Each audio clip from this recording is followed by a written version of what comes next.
மட்டும் இல்லேனா எங்கோ நான் சென்றிருப்பேன், எப்படியோ வாழ்ந்திருப்பேன், மண்ணுக்குள்ள போயிருப்பேன்.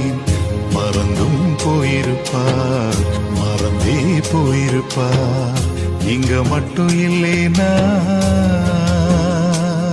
நான் பிறந்த நாள் முதல் இந்த நாள் வரையிலும் ஆதரித்து வந்தீரே, ஆறுதல் தந்தீரே. எப்படி சொல்வேன், என்னென்ன சொல்வேன் நீ செய்ததை. 1 2 3 என்று எண்ண முடியாதே. சொந்தம் என்று சொல்லிக்கொள்ள யார் யாரோ இங்கு உண்டு, ஏன் என்று கேட்டிட யாரும் இங்கே வரவில்லை. எப்படி சொல்வேன் என்னையும் தேடி நீ வந்ததை, தோளின் மீது சுமந்து கொண்டு